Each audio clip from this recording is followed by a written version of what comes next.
السلام عليكم ورحمة الله وبركاته. الحمد لله وكفى وسلام على عباده الذين اصطفى. আল্লাহ সুবহানাহু ওয়া তাআলার মহান দরবারে লাখ শুকরিয়া জ্ঞাপন করছি, যিনি আমাদেরকে প্রতি জুমার ন্যায় আজকেও সালাতুল জুমা আদায় করার জন্য নারায়ণগঞ্জের সিদ্ধিরগঞ্জ থানার মিজমিজি এলাকার হাজী আব্দুস সামাদ আলিয়া মাদ্রাসা সংলগ্ন বাইতুন নূর জামে মসজিদে জুমার জন্য আসার তৌফিক এনায়েত করেছেন, এজন্য বলি আলহামদুলিল্লাহ। বর্তমান সময়টা হজের সময়, আল্লাহর মেহমানগণ হজের জন্য বাইতুল্লাহ যাচ্ছেন।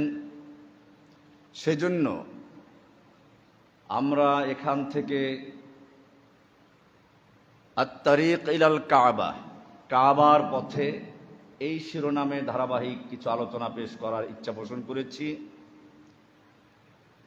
প্রথম অংশ কাবার ইতিহাস ঐতিহ্য নিয়ে আলোচনা হবে। পরবর্তী জুমাতে ইনশাআল্লাহ হজ এবং হজের শিক্ষা নিয়ে, তৃতীয় জুমাতে ইনশাআল্লাহ কোরবানি এবং তার শিক্ষা নিয়ে আলোচনা করার ইচ্ছা পোষণ করছি। আমা তৌফিকি ইল্লা বিল্লাহ। কাবা আল্লাহর ঘর, বাইতুল্লাহ। আল্লাহ সুবহানাহু ওয়া তাআলা মানুষকে সৃষ্টি করেছেন তার ইবাদতের জন্য। ইবাদত কিভাবে করবে, মানুষ কিভাবে ঐক্যবদ্ধ থাকবে, এজন্য প্রয়োজন একটা কেন্দ্র, একটা কেন্দ্রীয় প্রতিষ্ঠান। আল্লাহর রাসূল সাল্লাল্লাহু আলাইহি ওয়াসাল্লাম যখন মদিনায় হিজরত করে গেলেন, সর্বপ্রথম যে কাজটি করলেন তা হচ্ছে মসজিদ প্রতিষ্ঠা করলেন। এই মসজিদটাই ছিল রাজনৈতিক, অর্থনৈতিক, সামাজিক, ধর্মীয় সব কিছুর কেন্দ্রবিন্দু। যখন কোনো মেহমান আগমন করতেন, মসজিদে নববী হচ্ছে মেহমানখানা।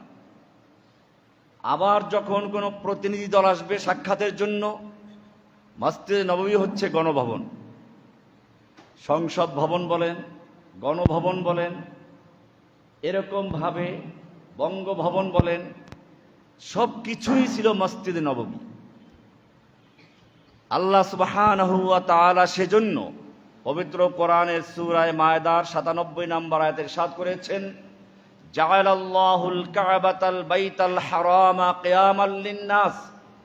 আল্লাহ রাব্বুল আলামিন কাবাকে, যার অপর নাম হচ্ছে বাইতুল্লাহিল হারাম, মানুষের জন্য দাঁড়াবার জায়গা বানিয়েছেন। কিয়ামাল লিন্নাস, দাঁড়ানোর জায়গা। তার মানে হচ্ছে এমন একটা জায়গা প্রয়োজন যেখানে মানুষ গিয়ে দাঁড়াবে, যেটাকে কেন্দ্র করে তাদের নেতৃত্ব প্রতিষ্ঠিত হবে। এই জন্য বলেছেন কিয়ামাল লিন্নাস, প্রতিষ্ঠার জন্য, মানব জাতিকে প্রতিষ্ঠার জন্য, মানবতার প্রতিষ্ঠার জন্য একটা কেন্দ্র প্রতিষ্ঠা করেছেন। সেই কেন্দ্র হচ্ছে বাইতুল্লাহিল হারাম। আল্লাহ রাব্বুল আলামিন সেজন্য বলেছেন, ইন্না আউয়ালা বাইতি উযিআ লিন-নাস লাল্লাযী বিবাক্কাতা মুবারাকান ওয়া হুদাল লিল আলামিন। পৃথিবীর সর্বপ্রথম ঘর, ইন্না আউয়ালা বাইতিন উযিআ লিন-নাস, যা মানব জাতির কল্যাণের জন্য, মানুষের ইবাদতের জন্য, মানব জাতির মানবতার প্রতিষ্ঠার জন্য সর্বপ্রথম যেই ঘর নির্মিত হয়েছে তা হচ্ছে ওই ঘর লিল্লাযী বিবাক্কাতা মুবারাকান ওয়া হুদাল লিল আলামিন, যা মক্কায় অবস্থিত, যা মানুষের জন্য একটা হিদায়াতের প্রতীক এবং মুবারক, বরকতময়। হুদাল লিল আলামিন, বিশ্ববাসীর জন্য হিদায়াতের কেন্দ্র। আপনি চিন্তা করে দেখবেন, আল্লাহ সুবহানাহু ওয়া তাআলার নামের সঙ্গে আছে আলহামদুলিল্লাহি রাব্বিল আলামিন। আলাম হচ্ছে বিশ্ব, আলামিন হচ্ছে মহাবিশ্ব। তার মানে হচ্ছে আল্লাহ সুবহানাহু ওয়া তাআলা হচ্ছেন রব্বুল আলামিন। আল্লাহর পক্ষ থেকে সর্বশেষ নবী যিনি, যাকে কেন্দ্র করে এই দুনিয়ার মাহফিলকে সাজানো হয়েছে, আল্লাহ সুবহানাহু ওয়া তাআলা তাকে খেতাব দিয়েছেন ওমা আরসালনাকা ইল্লা রাহমাতাল লিল আলামিন। রাহমাতুল লিল আলামিন, বিশ্ববাসীর জন্য, মহাবিশ্বের জন্য তিনি রহমত। শুধু আমাদের এই বিশ্ব না, আলামিন বহু বচন ব্যবহার করা হয়েছে, যার অর্থ হচ্ছে মহাবিশ্বের জন্য রহমত। আল্লাহ হচ্ছেন তাহলে রব্বুল আলামিন, রাসূল হচ্ছেন কি রাহমাতুল লিল আলামিন। এখন প্রয়োজন একটা বিশ্ব সংবিধান। কোরআনকে আল্লাহ রাব্বুল আলামিন বলেছেন ইন হুয়া ইল্লা যিকরুল লিল আলামিন। তোমরা যে কোরআন পাঠ করছো এটা সাধারণ কোনো বই নয়, এটা হচ্ছে রাহমাত যিকরুল লিল আলামিন, সারা বিশ্ববাসীর জন্য, সারা বিশ্ব মানবতার জন্য। এটা হচ্ছে একটা হুদাল যিকরুল লিল আলামিন, স্মরণিকা, পাথেয়, যা দিয়ে গোটা বিশ্ব পরিচালিত হবে। এবারে দরকার সংসদ ভবন, বিশ্ব সংসদ। আল্লাহ সুবহানাহু ওয়া তাআলা সেজন্য কোরআনের এই সূরা আলে ইমরানের 96 নম্বর আয়াতে স্পষ্ট করে দিয়েছেন ইন্না আউয়ালা বাইতিন উযিআ লিন-নাসি লাল্লাযী বিবাক্কাতা মুবারাকাও ওয়া হুদাল লিল আলামিন। হুদাল লিল আলামিন, গোটা বিশ্ববাসীর জন্য হেদায়েতের কেন্দ্র, পথ নির্দেশিকা, পথ প্রদর্শনের কেন্দ্র, যেটাকে কেন্দ্র করে মানুষ পথ খুঁজে পাবে। বাতি ঘর বলা হয়, যখন সমুদ্রে জাহাজ চলে তখন কিছু বাতি জ্বলে। এই এলাকার মানুষ দেখবেন নদীর পাড়ে গিয়ে রাত্রিবেলায় বাতি জ্বলে, এটা মানুষকে পথ দেখায় যাতে করে নৌযানগুলো চরে গিয়ে না উঠে। আল্লাহ রাব্বুল আলামিনও মানুষ যাতে করে মানবতা হারিয়ে পশুত্বে পরিণত না হয় সেজন্য কিছু পথ নির্দেশিকা দিয়েছেন, এটা হচ্ছে হুদাল্লিল আলামিন। তাহলে চারটা জিনিস পেয়ে গেলাম আলামিন। কয়টা জিনিস? এক নাম্বার, আল্লাহ হচ্ছেন কি বলেন? রব্বুল আলামিন। আল্লাহ হচ্ছেন কি? রব্বুল আলামিন। আমাদের নবী হচ্ছেন কি? রাহমাতুল লিল আলামিন। আমাদের কোরআন হচ্ছে কি? যিকরুল লিল আলামিন, যিকরুল লিল আলামিন। আর আমাদের কাবাকে আল্লাহ কি খেতাব দিয়েছেন? রাহমাত হুদাল লিল আলামিন। কি বলেছি? কোরআনের সূরা আলে ইমরানের 96 নম্বর আয়াত আল্লাহ বলছেন ইন্না আউয়ালা বাইতিন উযিআ লিন-নাস, নিশ্চয়ই প্রথম ঘর যা মানুষের কল্যাণের জন্য, মানুষের ইবাদতের জন্য তৈরি করা হয়েছে, লাল্লাযী বিবাক্কাতা, যা মক্কাতে অবস্থিত, হুদাল লিল আলামিন, যার মধ্যে রয়েছে বরকত, মুবারাকান ওয়া হুদাল লিল আলামিন, বিশ্ববাসীর জন্য হেদায়েতের মঞ্জিল।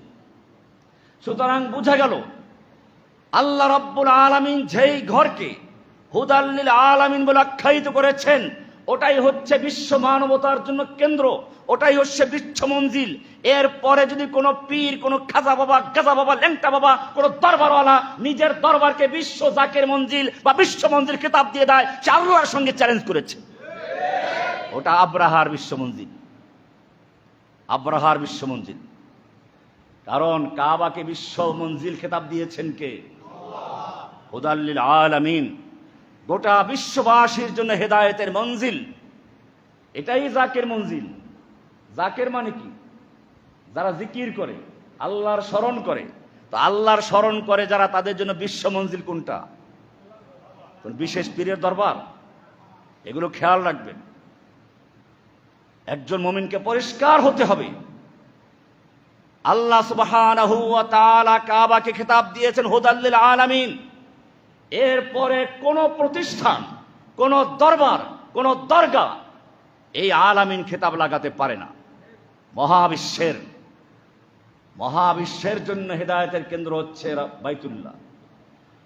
আল্লাহ রাব্বুল আলামিন পরিষ্কার করে দিয়েছেন এই বাইতুল্লাহ কে নির্মাণ করলো সর্বপ্রথম। আমরা কোরআনের সূরা হজের 26 নম্বর আয়াত দেখি, সেখানে আল্লাহ তাআলা বলছেন ওয়াইদ বাওয়ানা লিইব্রাহিম মাকানাল বাইত। আমি ইব্রাহিমকে যখন ঘরের স্থান নির্ধারণ করে দিলাম, ঘরের স্থান নির্ধারণ করলাম, তার মানে তার ঘরটা আগে ছিল।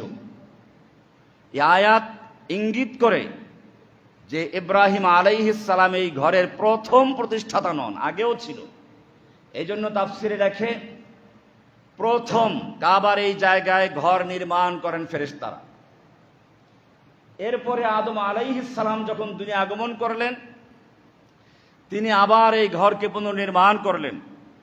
আবু যার গিফারি রাদিয়াল্লাহু তাআলা আনহু থেকে বর্ণিত, ক্বালা কুলতু ইয়া রাসূলাল্লাহি আইয়ু মসজিদিন উদিআ ফিল আরদি আউয়াল, আমি আল্লাহর রাসূলকে জিজ্ঞেস করলাম, ইয়া রাসূলুল্লাহ, পৃথিবীর সর্বপ্রথম ঘর কোনটি, কোন মসজিদ সর্বপ্রথম তৈরি করা হয়েছে? ক্বালা আল মসজিদুল হারাম, তিনি বললেন প্রথম মসজিদ হচ্ছে মসজিদুল হারাম। এরপরে সুম্মা আন আইয়ুন, আমি জিজ্ঞেস করলাম তারপরে কোন ঘর নির্মাণ করা হয়েছে? ক্বালা আল মসজিদুল আকসা, এরপরে নির্মিত হয়েছে মসজিদুল আকসা, বাইতুল মুকাদ্দাসের মসজিদ। কুলতু কাম বাইনাহুমা, আমি জিজ্ঞেস করলাম এই দুই মসজিদের মাঝখানে কত সময় চলে গেছে, দুইটার মাঝখানে কত বছর ফাঁকা ছিল? ক্বালা আরবাউনা সানাতান, 40 বছর ফাঁকা ছিল। বুখারী মুসলিমের হাদিস।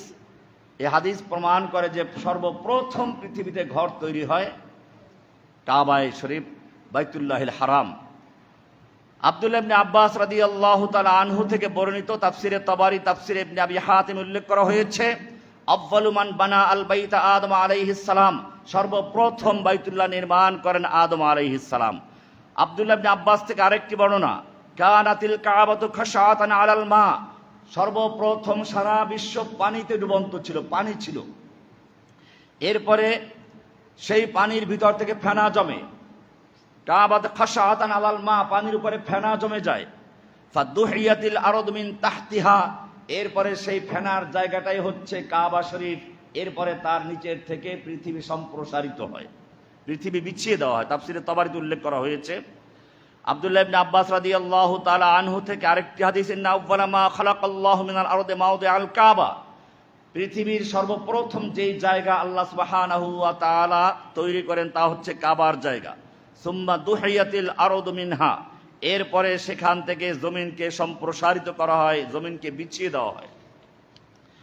মুজাহিদ ইবনে জাবার তিনি উল্লেখ করেছেন, খালাকাল্লাহু মাওদিআ হাযাল বাইত ক্বাবলা আন ইয়াখলুকা শাইআম মিনাল আরদ, আল্লাহ রাব্বুল আলামিন পৃথিবীর কোনো কিছু সৃষ্টি করার আগে সর্বপ্রথম বাইতুল্লাহর এই জায়গা সৃষ্টি করেছেন। তাফসিরে তাবারি। কাতাদা রাদিয়াল্লাহু রাহমাতুল্লাহ আলাইহি বলেছেন, যাকারা লানা আন্নাল বাইতা আউয়ালু মা উদিয়া ফিল আরদ, আমাদেরকে বলা হয়েছে, আল্লাহর রাসূলের পক্ষ থেকে জানানো হয়েছে যে পৃথিবীতে যা কিছু তৈরি করা হয়েছে তার মধ্যে সর্বপ্রথম হচ্ছে আল্লাহর ঘর, মসজিদে খানায়ে কাবা। এরকম তাফসিরে সুদ্দিতে উল্লেখ করা হয়েছে, কানা মাওদিআল বাইত ক্বাবলা আন ইয়াখলুকাল্লাহুস সামাওয়াতি ওয়াল আরদ, আসমান এবং জমিন সৃষ্টি করারও পূর্বে এই কাবার জায়গাটা ছিল। তাফসিরে তাবারি। এমনিভাবে কোন কোন তাবি উল্লেখ করেছেন, আন্নাল মালায়েকাতা বানাতিল বাইতা ক্বাবলা আদম ওয়া কানাত তাতুফু বিহি, আদম আলাইহিস সালামেরও আগে এই ঘর তৈরি করেছিল ফেরেশতারা, এবং ফেরেশতারা এখানে তওয়াফ করতেন। ঠিক এই বরাবর হচ্ছে বাইতুল মামুর, চতুর্থ আসমানের বাইতুল মামুর মসজিদ, যেটা ফেরেশতারা তওয়াফ করেন।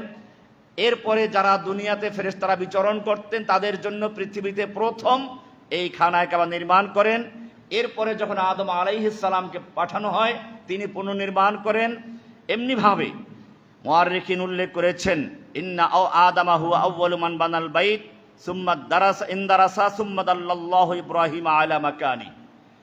এভাবে আদম আলাইহিস সালামের পরে আবার এই কাবা নিশ্চিহ্ন হয়ে যায়। নূহ আলাইহিস সালামের প্লাবনে হোক বা অন্য কোনো কারণে হোক, আবার কাবা নিশ্চিহ্ন হয়ে যায়। আল্লাহ সুবহানাহু ওয়া তাআলা আদম আলাইহিস সালামকে সেজন্য আবার কাবা নির্ধারণ করে দিলেন, এই জায়গায় তুমি কাবা নির্মাণ করবে। সুতরাং কাবা এটা সর্বপ্রথম ইতিহাস ইব্রাহিম আলাইহিস সালাম থেকেই নয়। কানা মাওদিউল বাইতি মারুফান ক্বাবলা ইব্রাহিম সুম্মা বাওয়াহুল্লাহু লাহু। ইমাম আজরাকি বলেন যে কাবা আগের থেকেই প্রসিদ্ধ ছিল, মানুষ জানতো কাবা বলতে কিছু একটা আছে, কিন্তু কোথায় আছে এটা ভুলে গিয়েছিল। ইব্রাহিম আলাইহিস সালামকে আল্লাহ রাব্বুল আলামিন সেই কাবার জায়গা আবার নির্ধারণ করে দিলেন। এইভাবে বিভিন্ন তাফসির উল্লেখ করা হয়েছে। আল্লাহ সুবহানাহু ওয়া তাআলা সেজন্য বলেছেন, ওয়া ইয বাওয়ানা লি ইব্রাহিম মাকানাল বাইত, আমি যখন ইব্রাহিমকে বাইতুল্লাহর স্থান নির্ধারণ করে দিয়েছি। ইবনে হাজার আসকালানী রাহমাতুল্লাহি আলাইহি শারহ বুখারী তিনি উল্লেখ করেছেন, ইখতালাফা ফি আউয়ালি মান বানাল কাবা, ওয়া আকসারু মা ওয়ারাদা আসার লা মারফুউন সহিহুন। ইমাম ইবনে হাজার আসকালানী রাহমাতুল্লাহি ফাতহুল বারীতে উল্লেখ করেছেন যে প্রথম কে কাবা নির্মাণ করেছেন এ ব্যাপারে সম্পূর্ণ বিশুদ্ধ কোনো হাদিস পাওয়া যায় না। এ কারণে এই হাদিসগুলো উল্লেখ করা হলো যেগুলো বিভিন্নভাবে বর্ণিত হয়ে আছে।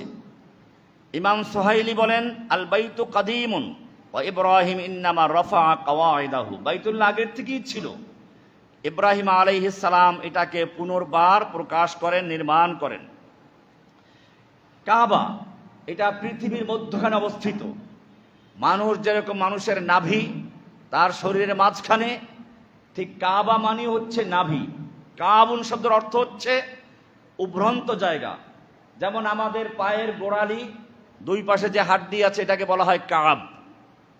কাব মানে হচ্ছে যেটা উঁচু, তার মানে হচ্ছে পৃথিবীর সবচেয়ে উঁচু জায়গা হচ্ছে মক্কার খানায় কাবার এই জায়গাটা। আপনি যদি বাংলাদেশ থেকে হিসাব করেন প্রায় 1.5 কিলোমিটারের মতো উঁচু আছে, 1.5 মাইলের মতো উঁচু মক্কার জায়গাটা। কিন্তু যেহেতু দীর্ঘ স্থান দিয়ে এটা ঢাল হয়ে আসছে, এই জন্য এটা আমরা সহজে বুঝি না। এই জন্য ওখানে চাঁদ আঁকে দেখা যায়। এভাবে অনেক কিছু সংশ্লিষ্ট আছে। যেহেতু রব্বুল আলামিনের পক্ষ থেকে রাহমাতুল লিল আলামিন আসবেন, সেখানে যিকরুল লিল আলামিন নাজিল হবে, রাহমাতুল লিল আলামিন আসবেন, সেই জন্য পৃথিবীর মাঝখানে এটা দেওয়া হয়েছে যাতে করে সারা বিশ্বে সমানভাবে আলো ছড়াতে পারে। এই জন্য পৃথিবীর মানচিত্র সর্বপ্রথম মুসলিমরা অঙ্কন করেছিল, সেখানে কাবা ছিল মাঝখানে। পরবর্তীতে ইহুদি খ্রিস্টানরা চিন্তা করলো এতে কাবার মর্যাদা বেড়ে যায়, মুসলিমদের ঐতিহ্য বেড়ে যায়, তাদের সত্যতা বেড়ে যায়, কাজে তারা উল্টে দিল। কিন্তু উল্টে দিয়ে লাভ হয় না, আবার সে কাবা মাঝখানে চলে এসেছে। এজন্য মনে রাখবেন যে আল্লাহ সুবহানাহু ওয়া তাআলা এই কাবা সাধারণভাবে যে কেউ নির্মাণ বিষয়টা এরকম না, আল্লাহ নিজে এটার স্থান নির্ধারণ করে দিয়েছেন। কোরআন সেটাই বলেছে, ওয়াইদ বাওয়ানা লিইব্রাহিম মাকানাল বাইত, আমি ইব্রাহিমের জন্য বাইতুল্লাহর স্থান নির্ধারণ করে দিয়েছি। এখানে কি করার জন্য আল্লাহ তাআলা শুরুতেই জানিয়ে দিয়েছেন, আল্লাহ তুশরিক বি শাইআ, এই খানায় কাবা নির্মাণ করা হবে যাতে করে এখান থেকে তাওহীদের বাণী প্রচার হবে, আল্লাহর সাথে পৃথিবীতে কোনো শিরিক না থাকে, অংশীবাদী না থাকে। এটাকে নির্মূল করার জন্য কাবা হবে কেন্দ্র। আল্লাহ তুশরিক বি শাইআ ওয়া তাহির বাইতিয়া লিত-তাইফিনা ওয়াল কায়িমিনা ওয়ার রুকআইস সুজুদ, সূরা হজের 96 নম্বর আয়াত। এভাবে এক পর্ব চলে গেল। কাবা যে কোনোভাবেই হোক, নূহ আলাইহিস সালামের প্লাবনের মাধ্যমে হোক, অন্য কোনোভাবে হোক, বিভিন্নভাবে কাবা ধ্বংস হয়ে গিয়েছিল। আল্লাহ রাব্বুল আলামিন ইব্রাহিম আলাইহিস সালামকে দিয়ে আবার কাবা পুনঃপ্রতিষ্ঠা করবেন। ইব্রাহিম আলাইহিস সালামকে নির্দেশ করলেন তার স্ত্রী সন্তানকে ওখানে রেখে আসার জন্য। কোরআন বলছে, ইসমাইল আলাইহিস সালাম যখন দুধ পান করছেন তখন আল্লাহর নির্দেশ হলো অমুক জায়গায় রেখে আসো। ইব্রাহিম আলাইহিস সালাম সেখানে রেখে আসলেন। মাত্র একটা থলেতে কিছু খেজুর আর সঙ্গে 1 মশক পানি, এটা রেখে তিনি চলে যাচ্ছেন, পিছন দিকে তাকাচ্ছেন না। স্ত্রী ইসমাইলের মা হাজেরা তিনি বললেন, ইয়া ইব্রাহিম আইনা তাযহাব ওয়া তাতরুকুনা বিহাদাল ওয়াদি, ইব্রাহিম তুমি কোথায় যাচ্ছ আমাদেরকে রেখে এই উপত্যকা যেখানে কোনো ঘাস নেই, পানি নেই, মানব নাই, জন নাই, কিছুই নেই। তিনি কোনো কথাই বলছেন না, চলে যাচ্ছেন, তাকাচ্ছেন না। তার মনের ভিতরে তো কষ্ট আছে, মায়া আছে, তাকালে মায়া লাগবে। এবার স্ত্রী বুঝতে পেরেছেন, তিনি প্রশ্ন করলেন, আল্লাহু আমারাকা বিহাদা, আপনাকে কি আল্লাহ তাআলা এই কাজ আদেশ করেছেন আমাদেরকে এখানে রাখার জন্য? ইব্রাহিম আলাইহিস সালাম বললেন, ক্বালা নাম, হ্যাঁ আল্লাহ আমাকে আদেশ করেছেন। ক্বালাত, তখন ইসমাইলের মা বললেন, ইদান লা ইউদাইউনা, তাহলে আল্লাহ আমাদেরকে ধ্বংস করবেন না। ইব্রাহিম আলাইহিস সালাম এখান থেকে রেখে যখন দৃষ্টির আড়ালে চলে গেলেন, তখন চোখের পানি ছেড়ে দিয়ে দোয়া করছেন। কি সুন্দর দোয়া, রব্বানা ইন্নী আসকানতু মিন যুররিয়াতি বিওয়াদিন গায়রি যী যারইন ইনদা বাইতিকাল মুহাররম।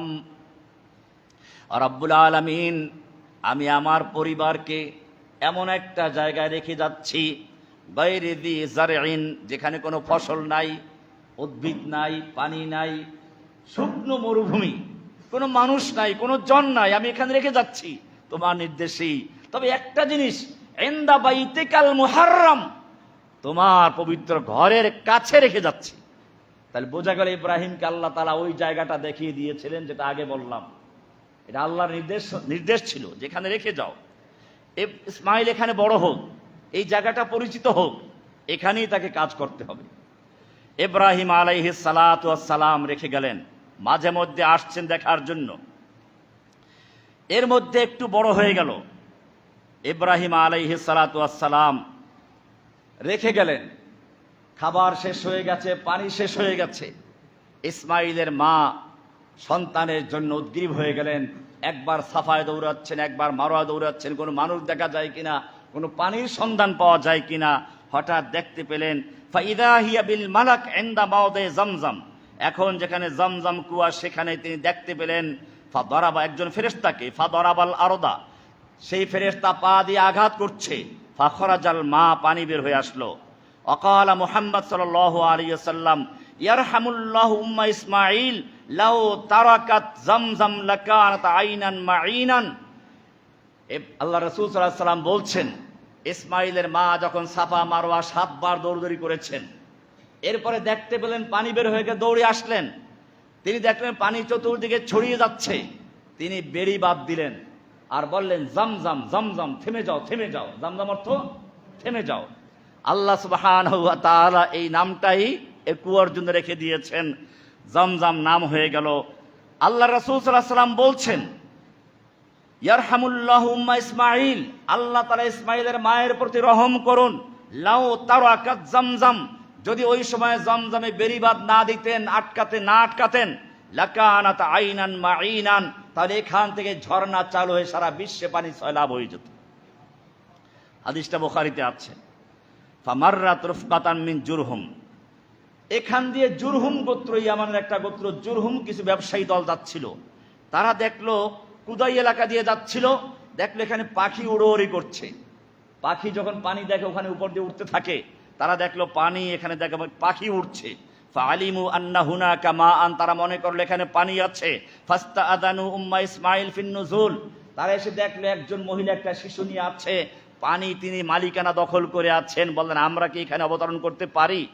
তিনি বললেন অবতরণ করতে পারো না, ওয়ালাকিন লা হাক্কা লাকুম ফিল মা, এখানে বসবাস করো, থাকো, সমস্যা নেই, কিন্তু পানির মালিকানা আমাদের, তোমরা ব্যবহার করবে, মালিকানা আমার। এভাবেই সেখানে জুরহুম গোত্র আসলো।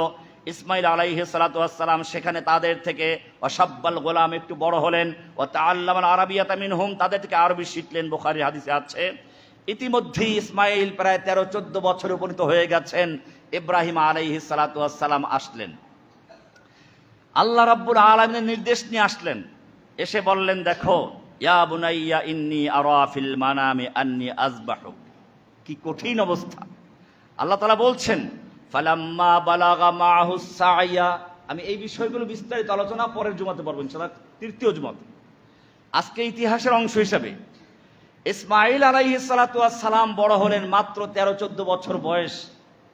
এবারে বাবা আসলেন, এসে কি বলছেন, ইয়া বুনাইয়া, কোরআন বলছে ফালাম্মা বালাগা মাহুস সাইয়া, যখন বাবার সঙ্গে চলার মতো, কাজে সহযোগিতা করার মতো বয়স হলো। তার মানে এই সময়টা সন্তানরা বাবার কাছে বেশি প্রিয় হয়। ছোট বয়সে মারা গেলে সমস্যা নেই, অতটা একটু কষ্ট লাগে, কিন্তু একসময় সয়ে যায়, সহজে ভুলে যাওয়া যায়। বুড়ো হলেও সহজে ভুলে যাওয়া যায়, কিন্তু 13-14 বছরের বাচ্চা যদি কারো মারা যায়, এটা ভুলে যাওয়া কঠিন। আল্লাহ তাআলা এই সময়টাই হুকুম করলেন। কোরআন বলছে ফালাম্মা বালাগা মাহুস সাইয়া, যখন বাবার সঙ্গে দৌড়দৌড়ি করতে পারে, কাজের সহযোগিতা করতে পারে, এই বয়সে উপনীত হলো। ক্বালা ইয়া বুনাইয়া ইন্নী আরা ফিল মানামি আন্নী আযবাহুক, আমার আদরের পুত্র, আমি আদিষ্ট হয়েছি তোমাকে জবাই করার জন্য, আমি দেখছি জবাই করছি। 3টা স্বপ্ন কোরআনে, গুরুত্বপূর্ণ স্বপ্ন আছে, এবং 3টার সঙ্গে ওতপ্রোত একটা সাথে জড়িত আছে। একটা স্বপ্ন হচ্ছে ইব্রাহিম আলাইহিস সালামের এই স্বপ্ন, সন্তানকে জব করা। আর একটা স্বপ্ন হচ্ছে ইউসুফ আলাইহিস সালামের। তিনি স্বপ্নে দেখলেন ইন্নী রাআইতু আহাদা আশারা কাওকাবান ওয়াশ শামসা ওয়াল কামার রাআইতুহুম লি সাজিদিন। আমি দেখেছি 11টা নক্ষত্র চন্দ্র সূর্য আমাকে সেজদা করছে। এই স্বপ্ন, এটার সাথে এটার মিল আছে। আর এক স্বপ্ন হচ্ছে আমাদের রাসূল সাল্লাল্লাহু আলাইহি ওয়াসাল্লামের স্বপ্ন, লাকাদ সাদাকাল্লাহু রাসূলাহু রুইয়া বিল হক। আল্লাহ তাআলা তার রাসূলকে সত্য স্বপ্ন দেখিয়েছেন। এটা আলোচনায় আসবে ইনশাআল্লাহ। ইব্রাহিম আলাইহিস সালাম নিজের সন্তানকে বললেন, আমি এই আদিষ্ট হয়েছি, ফানজুর মাযা তারা, হে আমার পুত্র তোমার মতামতটা কি বলো। এটা এই জন্য নয় যে তুমি মত দিলে আমি রাজি আছি, নইলে নয়, না, আল্লাহর হুকুমে বাস্তবায়ন করেই ছাড়বো। তবে তুমি যদি রাজি থাকো তাহলে মতামত দিলে সেক্ষেত্রে সহজ হবে। এটাই তার উদ্দেশ্য। সন্তান কি বলছে এটা শিক্ষণীয় বিষয়, সন্তানকে সেভাবে তৈরি করা। ইব্রাহিম আলাইহিস সালাম যখন সন্তানকে বললেন, সঙ্গে সঙ্গে সন্তান বললেন, ইয়া আবাতি ফাআল মা তুমার সাতাজিদুনি ইনশাআল্লাহু সাবিরিন। আব্বাজান, আপনাকে আল্লাহ যে আদেশ করেছেন, আল্লাহর পক্ষ থেকে আপনি যে আদিষ্ট হয়েছেন, আপনি দ্রুত পূরণ করুন। ইফআল, দেরি করবেন না, ইফআল, এখনই বাস্তবায়ন করুন। আল্লাহর হুকুম পালনের জন্য দেরি না হয়ে যায়। আপনি আমাকে অবশ্যই ধৈর্যশীলদের অন্তর্ভুক্ত পাবেন। সাতাজিদুনি ইনশাআল্লাহু মিনাস সাবিরিন, আপনি আমাকে সাবিরিনদের অন্তর্ভুক্ত পাবেন। মিনাস সাবিরিন, মাদ্রাসার ছাত্র যারা খেয়াল করবা, এখানে তিনি বললেন না আমি একমাত্র সবরকারী, মিনাস সাবিরিন। কিন্তু মূসা আলাইহিস সালাতু ওয়াস সালাম যখন খিজিরের সঙ্গে সাক্ষাৎ করেছিলেন, সেখানে বলেছেন সাতাজিদুনি সাবিরান ওয়ালা আসিলাকা আমরা, আমি ধৈর্যশীল থাকবো, কিন্তু থাকতে পারেন নাই। এখানে তিনি বলেছেন আমি একাই না, সাতাজিদুনি ইনশাআল্লাহু মিনাস সাবিরিন, আপনি আমাকে ধৈর্যশীলদের অন্তর্ভুক্ত পাবেন। এভাবেই ইব্রাহিম আলাইহিস সালাতু ওয়াস সালাম তার সন্তানকে বললেন। সেই ঘটনা আমরা ইনশাআল্লাহ বিস্তারিত পরে আলোচনা করব, আল্লাহ যদি তৌফিক দান করেন। আল্লাহ তাআলা তার পরিবর্তে অন্য পশু জবাই করে দেওয়ালেন। ইব্রাহিম আলাইহিস সালাম পাশ করলেন। এবারে ইব্রাহিম আলাইহিস সালাম মাঝে মধ্যে আসছেন। একবার আসলেন, জিজ্ঞেস করলেন, স্ত্রীকে বিয়ে হয়ে গেছে জুরহুম গোত্রের মহিলার সাথে। জিজ্ঞেস করলেন ইসমাইল কোথায়? বললেন যে সে গেছে শিকার করার জন্য, আমরা খুব কষ্টে আছি, তোমরা কেমন আছো? খুব কষ্টে আছি। ফাকালাত নাহনু ফি দিকিন ওয়া শিদ্দাতিন, আমরা খুব কষ্টে আছি, খুব কষ্ট হচ্ছে আমাদের। ক্বালা কুলি লাহু ইউগাইয়ির আতাবাতা বাবিহি, বুখারীর হাদিস। বুড়া বলে গেলেন, তোমার স্বামী যখন ফিরে আসবে বলবা সেজন্য তার ঘরের চৌকাঠ পরিবর্তন করে দেয়। এটাও একটা পরীক্ষা যে মা বাবার হুকুম যদি হয় এবং ন্যায্য হুকুম হয়, যদি সেক্ষেত্রে স্ত্রীকে ত্যাগ করতে তাও করতে হবে। এটা এখানে পাওয়া গেল। কুলি লাহু ইউগাইয়ির আতাবাতা বাবিহি, যখন তোমার স্বামী ফিরে আসবে তাকে বলবে সেই জন্য তার ঘরের চৌকাঠ পরিবর্তন করে দেয়। ইসমাইল আলাইহিস সালাম আসলেন, বললেন যে কেউ কি এসেছিল? বলে হ্যাঁ, একজন বুড়ো এসেছিল, ওয়াকাদ আমারনি, আর সে এই কথা বলে গেছে। ইসমাইল বললেন উনি হচ্ছেন আমার আব্বা, দাকা আবি ওয়াকাদ আমারনি আন উফারিকাকে, আর আমাকে আদেশ করেছেন তোমাকে তালাক দেওয়ার জন্য, তুমি তালাক হয়ে গেছো, চলে যাও। চলে গেলেন। এরপর দ্বিতীয় বিয়ে করলেন। এবারে ইব্রাহিম আলাইহিস সালাম দ্বিতীয়বার আসলেন, আবার জিজ্ঞেস করলেন আইনা ইসমাইল, ইসমাইল কোথায়? বলল সে শিকারে চলে গেছে। ফাকালাত নাহনু বিখাইরিন, জিজ্ঞেস তোমরা কেমন আছো? আমরা খুব ভালো আছি, খুব আরামে আছি, কোনো কষ্ট নেই, আপনি থেকে যান। খুব আদর করলো। ক্বালা কুলি লাহু ইউসাব্বিত আতাবাতা বাবিহি, তোমার স্বামী যদি ফিরে আসে বলবা যে একজন মুরব্বী এসেছিলেন এবং তিনি বলে গেছেন তুমি যেন তোমার ঘরের চৌকাঠ পরিবর্তন না করো। ইব্রাহিম আলাইহিস সালাম চলে গেলেন। ইসমাইল ফিরে আসলো, বলল কোনো লোক কি এসেছিল? ক্বালা হ্যাঁ এসেছিল, একজন বৃদ্ধ লোক এসেছিলেন, আমি তাকে বসতে বললাম, তাকে খাওয়ানোর জন্য চেষ্টা করলাম, কিন্তু কিছুই খেলো না, চলে গেলেন। তবে যাওয়ার সময় বলে গেলেন যে খবরদার তুমি যেন তোমার ঘরের চৌকাঠ পরিবর্তন না করো। মানে এটা আমার আব্বা এবং চৌকাঠ হচ্ছে তুমি, তোমাকে পরিবর্তন করে নিষেধ করেছে।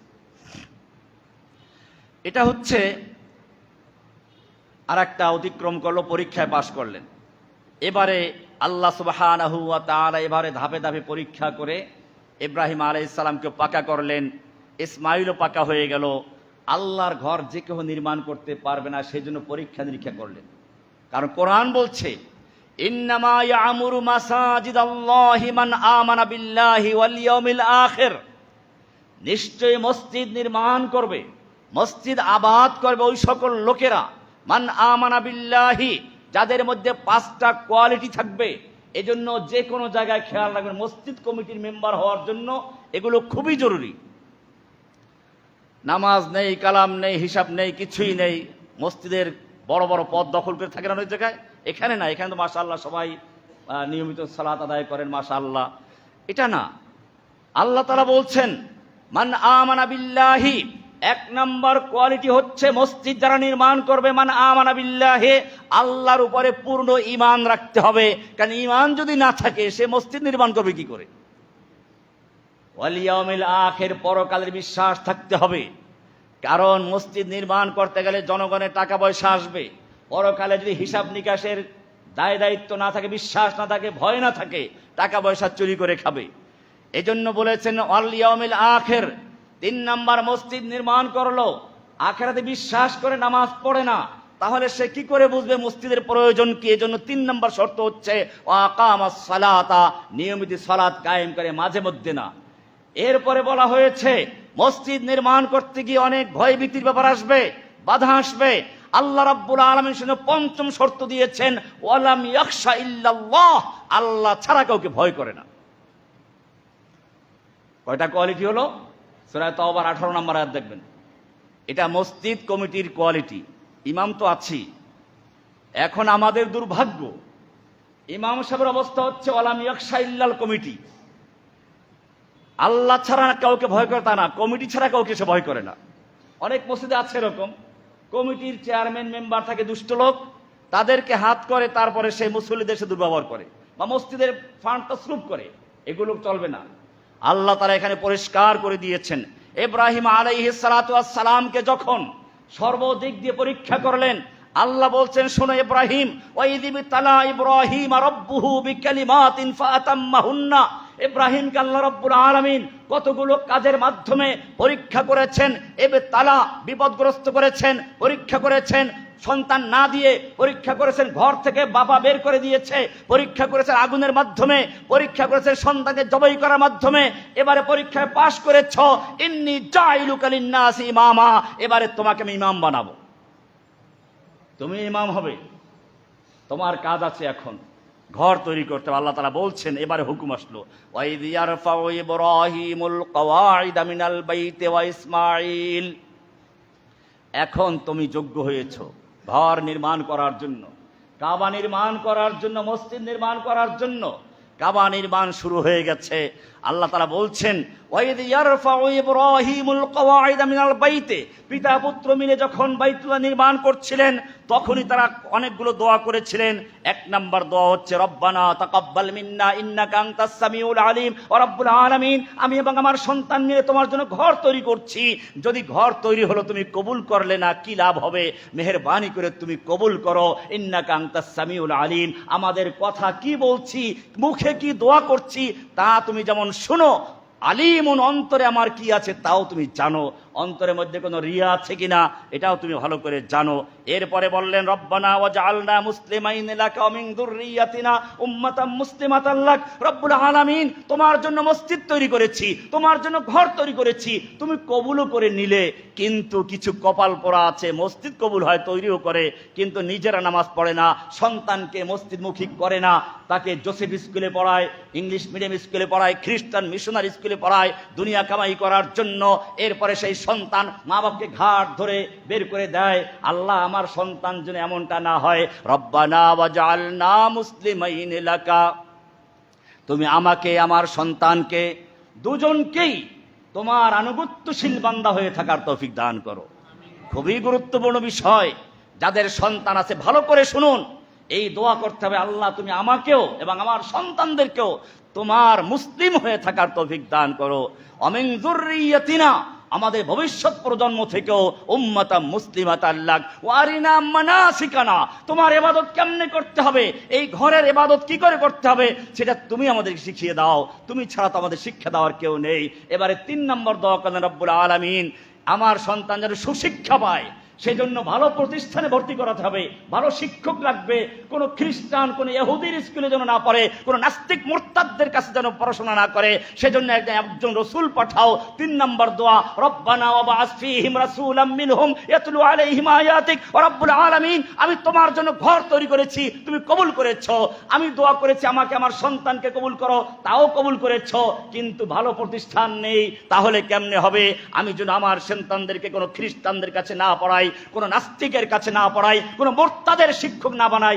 এজন্য তিনি বলেছেন রব্বানা ওয়াবআস ফীহিম রাসূলাম মিনহুম, রব্বুল আলামিন এই ঘরের জন্য একজন শিক্ষক পাঠাও, একজন ইমাম পাঠাও। ওয়াবআস ফীহিম রাসূলাম মিনহুম, তাদের ভিতর থেকে রাসূল পাঠাও, ফেরেশতা রাসূল না, জিন রাসূল না, এমন একজন রসুল পাঠাও আমার সন্তানদের ভেতর থেকে আসবে, মিনহুম তাদের থেকে আসবে, ফীহিম মিনহুম তাদের মধ্যে একজন রসুল পাঠাও, তাদের থেকেই কি কাজ করবে, ইয়াতলু আলাইহিম আয়াতিকা, যিনি তোমার আয়াত শিক্ষা দিবে, ওয়া ইউআল্লিমুহুমুল কিতাব ওয়াল হিকমা, মানুষকে তোমার কিতাবের তালিম দিবে, কিতাব শিক্ষা দিবে, ওয়া ইউআল্লিমুহুমুল কিতাব ওয়াল হিকমা ওয়া ইউযাক্কিহিম, তিনি মানুষের আত্মাকে শুদ্ধ করবেন। আত্মশুদ্ধি গেছে পরে, আমি এটা বিস্তারিত আলোচনা আগেও করেছি যে আগে তো বিশুদ্ধতা আগে আসে। একটা পুরাতন দেয়ালে রং করতে গেলে আগে রংটা ঘষতে হয়, তারপরে নতুন রং করে। ইব্রাহিমের দোয়া একটু উল্টো হয়ে গেছে। উনি আগে বলেছেন তালিমে কিতাব, তারপরে তিলাওয়াতি কিতাব, তারপরে তালিমে কিতাব ও হিকমত, এরপরে তাজকিয়া, অথচ তাজকিয়া আসে আগে। এই জন্য আল্লাহ রাব্বুল আলামিন দোয়া কবুল করেছেন, কিন্তু সংশোধন করে সূরা জুমার 2 নম্বরেতে আছে হুয়াল্লাযী বাআসা ফিল উম্মিয়িনা রাসূলাম মিনহুম ইয়াতলু আলাইহিম আয়াতিহি ওয়া ইউযাক্কিহিম, আগে তিনি সে আল্লাহ যিনি তার রাসূলকে প্রেরণ করেছেন, ইব্রাহিমের দোয়া কবুল করেছেন, যে রাসূল পাঠানোর জন্য বলেছেন সেই রাসূল পাঠিয়েছেন। ইয়াতলু আলাইহিম আয়াতিহি, যে রাসূল ইব্রাহিমের সন্তানদেরকে আল্লাহর আয়াত শিক্ষা দিবে, আল্লাহর কালাম শিক্ষা দিবে। ওয়া ইউযাক্কিহিম, কালামের মাধ্যমে তাদের আত্মাকে শুদ্ধ করবেন। বোঝা গেল আত্মশুদ্ধির জন্য কোনো ভণ্ডদের তরিকা নাই, আত্মশুদ্ধি হবে কোরআনের মাধ্যমে। ওয়া ইউযাক্কিহিম, তারপরে নতুন কালার করবেন। ওয়া ইউআল্লিমুহুমুল কিতাব ওয়াল হিকমা, কিতাব ও হিকমতের তালিম দিবেন। কি সুন্দর দোয়া করছেন। শুধু এ পর্যন্তই না, ইব্রাহিম আলাইহিস সালাম যেই লোক মূর্তি ভাঙ্গার কারণে শাস্তি উপযুক্ত হলেন, যেই লোক মূর্তির বিরোধিতা করে ঘর থেকে বের হয়ে গেলেন, বাবা ঘর থেকে বের করে দিয়ে এলো, সেই ইব্রাহিম আলাইহিস সালাতু ওয়াস সালাম যখন খানায়ে কাবা নির্মাণ করছিলেন, ইসমাইল তার সঙ্গে সহযোগিতা করছে। হাদিসে বলা হয়েছে যা ইব্রাহিম আলাইহিস সালাম ইয়াবনিল বাইত ওয়া ইসমাইল ইউনাবিলুহু আল হিজারা, ইব্রাহিম আলাইহিস সালাম নির্মাণ করছেন আর ইসমাইল পাথর দিয়ে দিয়ে সহযোগিতা করছেন, যেন রাজযোগালির কাজ করছে। অহুমা ইয়াকুলান রব্বানা তাকাব্বাল মিন্না, দুজনই এই দোয়া করছিলেন। এমনি ভাবে যখন নির্মাণ করতে করতে উঁচু হয়ে গেল, ইব্রাহিম আলাইহিস সালাম বলেন এবারে হাজরে আসওয়াদকে নিয়ে আসো, ওই সুন্দর পাথরটা নিয়ে আসো। পাথর রাখা হলো, হাজরে আসওয়াদ নির্মাণ করা হলো। সেটাই বলা হয়েছে ফাআতাহু বিল হাজরিল আসওয়াদ ফাওয়াদাহু, হাজরে আসওয়াদ নির্মাণ করলেন। ইব্রাহিম আলাইহিস সালাম নির্মাণ করছেন, ইসমাইল তাকে সহযোগিতা করছে। এটাই হচ্ছে আল্লাহ সুবহানাহু ওয়া তাআলা বলছেন ওয়াহিদনা ইলা ইব্রাহিম ওয়া ইসমাইল, আমি ইব্রাহিম এবং ইসমাইলের থেকে অঙ্গীকার নিলাম আনতাহিরা বাইতিয়া, আমার ঘরকে পবিত্র রাখবে, শিরকের থেকে পবিত্র রাখবে, মূর্তি পূজার থেকে। লিত্তাইফিনা ওয়াল আকিফিনা ওয়া রুকআইস সুজুদ, সূরা বাকারা 125 নম্বর আয়াত। এমনি ভাবে ইব্রাহিম আলাইহিস সালাতু ওয়াস সালাম আরো দোয়া করলেন, কি সুন্দর দোয়া, ওয়াইদ ক্বালা ইব্রাহিম রব্বি জাআল হাযা বালাদান আমিনা, এই শহরকে তুমি নিরাপদ করো, নিরাপত্তার প্রয়োজন, এটা যেন নিরাপত্তার কেন্দ্র হয়। আর ওয়ারযুক আহলাহু মিনাস সামারাত, এখানে যারা বসবাস করবে তাদেরকে তুমি ফল ফলাদি খাওয়াও, এমন দোয়াই করেছেন। আপনি মক্কা মদিনা এখনো গিয়ে দেখেন বিশ্বের যত রকমের ফল, আপনি হয়তো কখনো নামও শুনেন নাই, ওখানে গেলে সব রকম ফল পাবেন। বাংলাদেশের তরমুজ পর্যন্ত পাবেন, অসুবিধা নেই। হাব হাব, আরবিতে বলে কি হাব হাব তরমুজ, ওখানে হচ্ছে বড় বড় তরমুজ পাওয়া যায়। এরকম যত রকমের ফল বলেন, দুনিয়ায় যদি কোনো জায়গায় এখন আম নাও পাওয়া যায়, মক্কায় গিয়ে দেখেন তাজা আম পাবেন আপনি।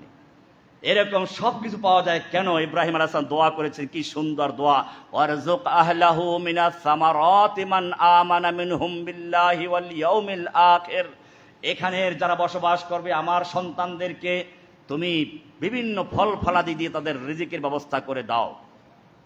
সূরা বাকারা 126 নম্বর আয়াত। এমনি ভাবে তিনি মক্কায় নিরাপত্তার দোয়া করলেন, মক্কায় রিজিকের ব্যবস্থা করলেন। এবারে আর একটা দোয়া হচ্ছে তাওহীদের দোয়া, যেটার জন্য ঘর নির্মাণ করা হয়েছে। এটা আছে সূরা ইব্রাহিমের 35 এবং 36 নম্বর আয়াত। আল্লাহ বলছেন ওয়াইদ ক্বালা ইব্রাহিম রব্বি জাআল হাযাল বালাদা আমিনা, আল্লাহ তুমি এই ঘরকে নিরাপদ করো, এখানে যেন কোনো রকমের অশান্তি সৃষ্টি করতে না পারে, এখানে কোনো বিশৃঙ্খলা সৃষ্টি না হয়, নিরাপদ করে দাও। চিন্তায় ডাকাতি এখানে চলবে না, এখানে কোনো পরা মাল কেউ ধরবে না, মাল পড়ে থাকবে কেউ ধরবে না। আর ওয়াজনুবনি ওয়া বানিয়া আন না'বুদাল আসনাম, আল্লাহ আমাকে এবং আমার সন্তানকে মূর্তি পূজার থেকে নিরাপদ রাখো। যেই লোকটা মূর্তি পূজার বিরোধিতা করার কারণে বাবা ঘর থেকে বের করে দিল, যেই লোকটা মূর্তি পূজার বিরোধিতা করার কারণে আগুনে নিক্ষেপিত হলেন, সেই ইব্রাহিম আলাইহিস সালাম কি দোয়া করেছেন শুনুন। এজন্য কোন ব্যক্তি মৃত্যুর আগ পর্যন্ত নিজেকে নিরাপদ মনে করতে পারে না। এটা বারবার বলি, কেউ যদি মনে করে তার পীর তাকে পার করে নিয়ে যাবে, অমুকে হাত ধরে নিয়ে যাবে, ইব্রাহিম আলাইহিস সালামের দোয়া থেকে শিক্ষা নাও। ইব্রাহিম আলাইহিস সালাম কি দোয়া করছেন বলছেন, ওয়াজনুবনি ওয়া বানিয়া আন না'বুদাল আসনাম, আমাকে এবং আমার সন্তানকে মূর্তি পূজার থেকে বাঁচিয়ে রাখো। কে দোয়া করেছেন? ইব্রাহিম আলাইহিস সালাম। আমাকে এবং আমার সন্তানকে কিসের থেকে রক্ষা করো? মূর্তি পূজার থেকে। চিন্তা করেছেন যেই মূর্তির বিরোধিতা করতে গিয়ে কত ত্যাগ কোরবানি করেছেন, তিনি এই দোয়া করছেন। আরো বলছেন, রব্বি ইন্নাহুন্না আদলালনা কাসীরাম মিনান নাস, আল্লাহ এই মূর্তিগুলো অনেক মানুষকে গোমরা করেছে, পথভ্রষ্ট করেছে, তুমি আমাকে এবং আমার সন্তানকে এর থেকে বাঁচিয়ে রাখো। এরপরে দোয়া করলেন সালাত এবং মাগফিরাতের জন্য। সূরা ইব্রাহিমের 40-41 মাতে বলা আছে, রব্বি জাআলনি মুকিমাস সালাতি ওয়া মিন যুররিয়াতি রব্বানা ওয়া তাকাব্বাল দুআ রব্বানা গফিরলি ওয়া লিওয়ালিদাইয়া ওয়া লিল মুমিনিনা ইয়াওমা ইয়াকুমুল হিসাব। সালাতের জন্য এবং মাগফিরাতের জন্য দোয়া করেছেন।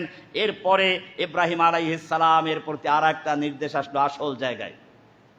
এবারে বললেন, ঘর নির্মাণ হয়ে গেছে, সবকিছু ঠিক হয়ে গেছে, তোমার দোয়া শেষ হয়ে গেছে, সব কবুল হয়ে গেছে।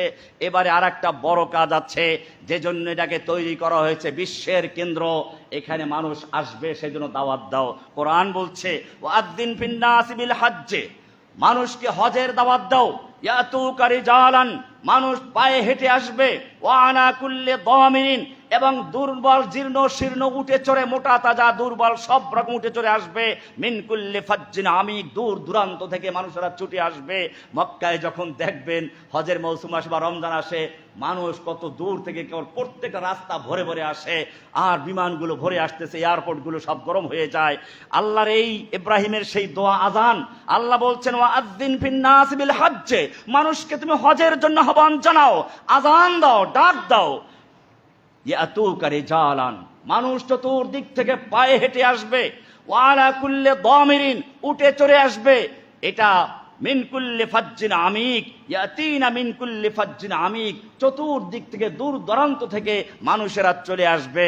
বোঝা গেল কোরআন একটা রাস্তা সবসময় খুলে রাখে, সব দিক থেকে আসবে। আমি এই বিষয়টা আলোচনা আরেক সময় করবো ইনশাআল্লাহ।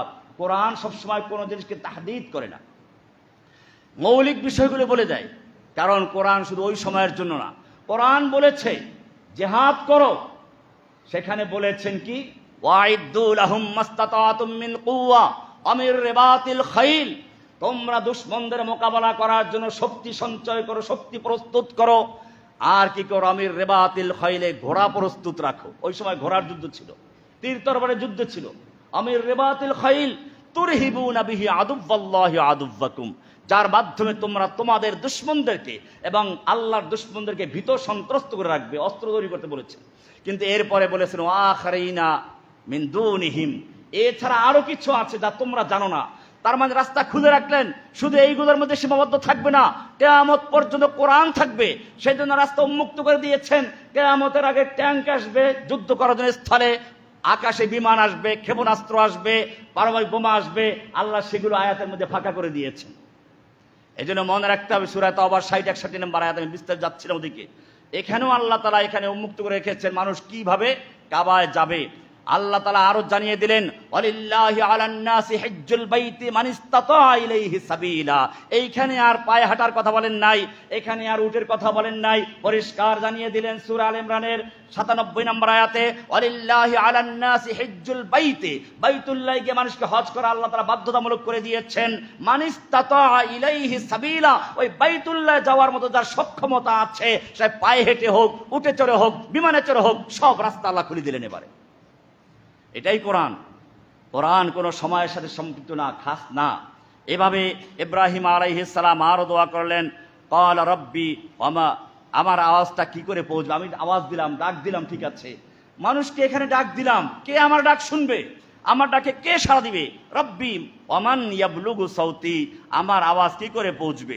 ক্বালা আলাইকাল আযান ওয়া আলাইকাল বালাগ, আল্লাহ তাআলা জানিয়ে দিলেন, তোমার কাজ হচ্ছে আজান দেওয়া, ডাক দেওয়া, পৌঁছে দেওয়ার দায়িত্ব আমি আল্লাহ নিজের। ফানাদা, তিনি ডাক দিলেন, ইয়া আইয়ুহান নাস ইন্না রাব্বাকুমুল ইত্তাখাযা বাইতান ফাহুজ্জুহু, আল্লাহ তাআলা একটা ঘর নির্মাণ করেছেন, তোমাদের হজ করতে হবে। ওয়ালিল্লাহি আলান নাসি হিজ্জুল বাইতি মান ইসতাতা ইলাইহি সাবিলা। ইমাম তাবারি রাহমাতুল্লাহ আলাইহি তাফসীর ইবনে কাসির ওয়াগায়রা লিখেছেন, ফাআজাবাহু মান কানা সায়াহুজ্জু ইলা ইয়াউমিল কিয়ামা লাব্বাইক আল্লাহুম্মা লাব্বাইক।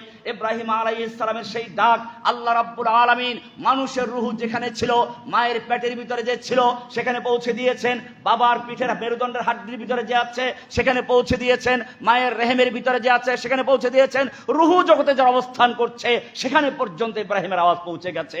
এবং যার কানে আওয়াজ পৌঁছেছে, যারা সেখানে লাব্বাইক আল্লাহুম্মা লাব্বাইক বলেছে, আল্লাহ তাআলা কিয়ামত পর্যন্ত হলেও তাদেরকে হজ করার তৌফিক দান করবেন। ইব্রাহিম আলাইহিস সালাম আওয়াজ পৌঁছে গেল। কোথায় ডাক দিয়েছিলেন সেখানে বিভিন্ন কওল আছে। কেউ বলেছে কিলা সাইদা আলাল মাকাম, মাকামে ইব্রাহিমে দাঁড়িয়ে, কেউ বলেছেন জাবালে আবু কুবাইস, জাবালে আবু কুবাইসে দাঁড়িয়ে তিনি বক্তব্য দিয়েছিলেন। ইব্রাহিম আলাইহিস সালাম ডাক দিন, আল্লাহ সে ডাক পৌঁছে দিয়েছেন। এইভাবে ইব্রাহিম আলাইহিস সালাতু ওয়াস সালাম কাবা নির্মাণ করলেন, হজের জন্য আহ্বান করলেন। ইব্রাহিম আলাইহিস সালামের সন্তানদের মধ্যে সেই তাওহীদ চলতে থাকলো। এক সময় কাবার নেতৃত্ব চলে আসলো জুরহুম থেকে।